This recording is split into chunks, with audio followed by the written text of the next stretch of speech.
রোদের মধ্যে বেশি শাক তুলতে কষ্ট হচ্ছে, এর জন্য একদিনে যতটুকু দরকার ততটুকুই শাক নিয়েছি। মাশাআল্লাহ, শাকগুলো কিন্তু অনেক সুন্দর, তাজা তাজা।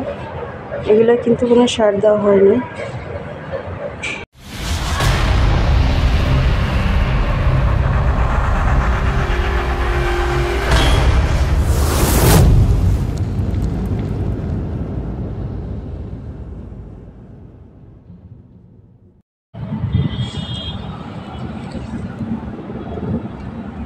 আসসালামু আলাইকুম viewers, welcome back to my channel. আশা করি সবাই ভালো আছেন। আলহামদুলিল্লাহ আমরা অনেক ভালো আছি। তো এই যে আমার ছাদ বাগানের লাল শাক, আল্লাহর রহমতে লাল শাকের ফলন মাশাআল্লাহ ভালো হয়েছে।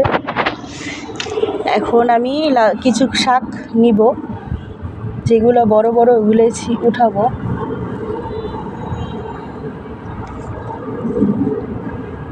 ভাজি করার জন্য মাশাআল্লাহ নিজের গাছে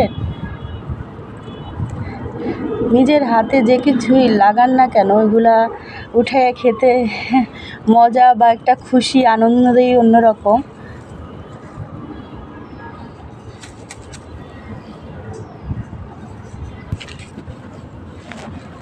আমি বেছে বেছে বড়গুলো উঠাই নিব, ছোটগুলো থাকবে।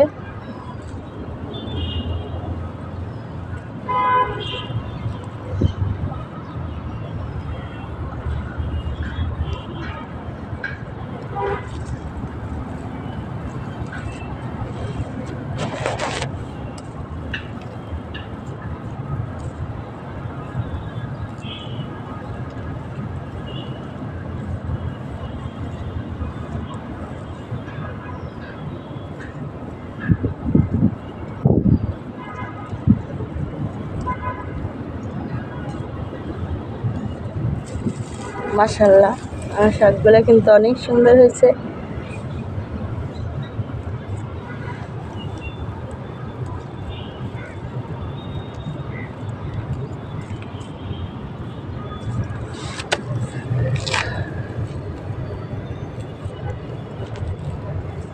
আল্লাহ চাইলে সব জায়গায়, আল্লাহ যদি দেয়, দেখা যায় শুকনো মাটিতেও ফলন হয়।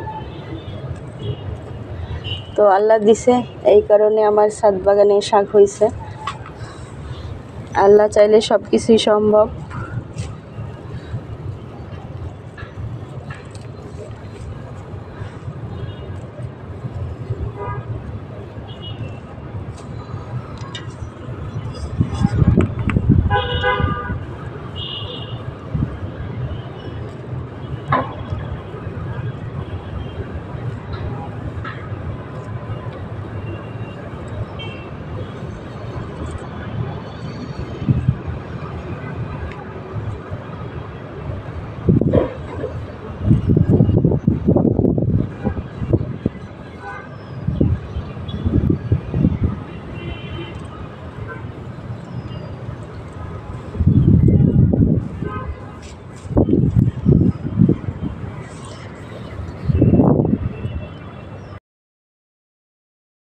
রান্না করার জন্য আজকে আমি নিলাম আমার গাছের লাল শাক, আর এখানে মুরগি ভিজিয়েছি। যেহেতু আমার বাচ্চারা ছোট বাচ্চা আছে, ওদের জন্য রান্না করতেই হবে, এর জন্য একেবারে রান্না করে ফেলি। শুধু ভাত আর রাত্রিবেলা ভোরাতের জন্য রান্না করি, আর এমনিতে দুপুরের জন্য আর সন্ধ্যা রাত্রি যা খাবে একসাথে রান্না করে ফেলি।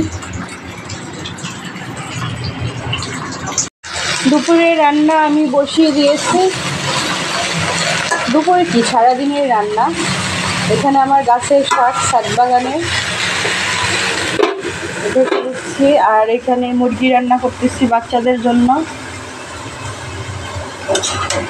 বিকালে গ্যাসের থাকেই না, এর জন্য আগে ভাগে করতে হয়।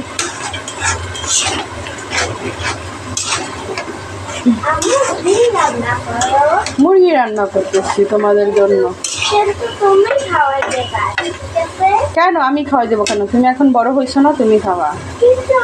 এই দেখেন আমার বড় বাচ্চা, তাকে এখনো হাত দিয়ে খাওয়া দিতে হবে। কেন? তুমি এখন বড় হয়েছো না, হাত দিয়ে খেতে হয়। হাত ব্যথা করে না, মিথ্যা কথা বলিস। আমার হাতটা অনেক রক্ত হয়েছে না, তোরা ব্যথা করে আমার। আচ্ছা ঠিক আছে, আমি খাওয়াই দিবানি। আসসালামু আলাইকুম viewers, welcome back to my channel. আশা করি আপনারা সবাই ভালো আছেন। আলহামদুলিল্লাহ আমরা সবাই ভালো আছি। তো আজকে আমার দুপুর থেকে নতুন একটা ব্লগ শুরু করছি। এখানে আমি গ্যাসের পাওয়ার একদম কমে গেছে। আমি এখানে লাউ শাক দিয়ে ডাল রান্না করতেছি ঘন করে, আর এখানে পুঁটি মাছ রান্না করব বাচ্চাদের জন্য। বড় দুইটা পাঙ্গাস মাছের পিস নিয়েছি, এটা ওদের জন্য ভাজিয়ে রাখবো। আর পুঁটি মাছ ভালো করে ভাজা করে আমি এটার সাথে মরিচ মাখা করব। তো দেখেন আলহামদুলিল্লাহ আমার এটা কমপ্লিট হয়ে গেছে। কিছুদিন যাবত আমার শরীরটা ভালো না, এর জন্য কোনো কিছুই করতে মন চাচ্ছে না। হঠাৎ করে জানালা দিয়ে দেখতে পাচ্ছি যে অনেকগুলো মানকি চলে আসছে আমাদের বাসার নিচে। তো বাচ্চারা তো দেখে খুব এক্সাইটেড হয়ে গেছে এবং ওরা খুব মজা নিল। আর হঠাৎ করে আমি দেখি আমার জানালা খুলেছিল, জানালার মধ্যে দিয়ে বাসার মধ্যে ঢুকে গেছিলো একটা মানকি। আমি তো হঠাৎ ভয়ে পেয়ে গেছিলাম, কারণ আমি ওকে ধাওয়াতে যেয়ে আমাকে উল্টা ভেসকি মারছে, তো ভয় লাগছে তখন দেখে।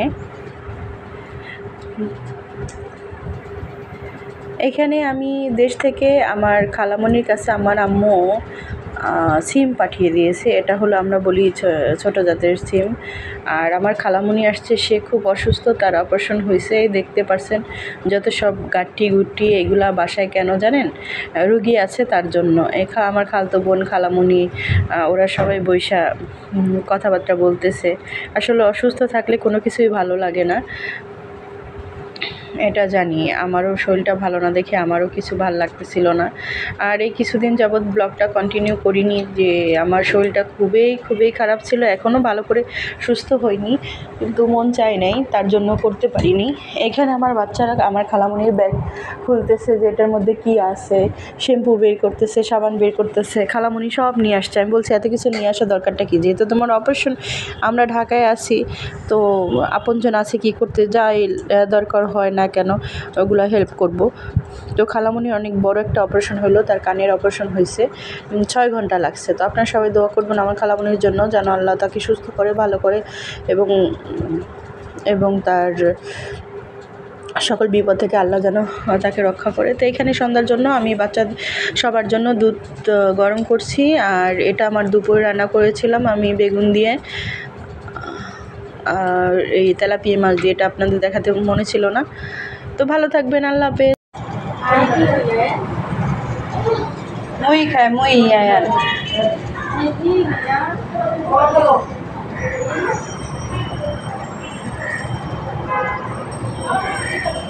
ভিউয়ার্স, এই গরম শুরু আর আমার বাচ্চাদের পানির সাথে খেলা শুরু।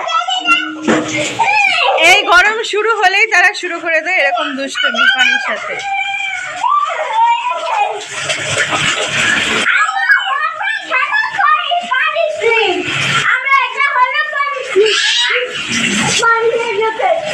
একজনে সাঁতার কাটে, একজনে খেলা করে, এইভাবেই সময় কাটে। মানে দেখলেই হলো গরম শুরু হয়েছে না, এখন বারবার আসবে শুধু গোসল করতে। আয়ান, তোমার ঠান্ডা লাগবে তো, হয়েছে, উঠো এখন, উঠো। না আর গোসল করতে হবে না।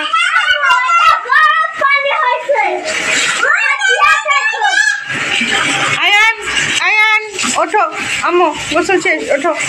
আর গোসল করে না শোনা।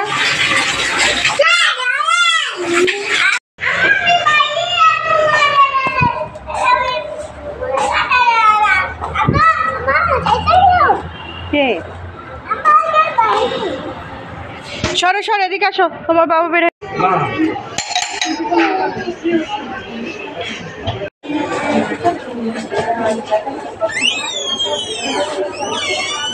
শব্দটা কানের মধ্যে ঢুকলো না।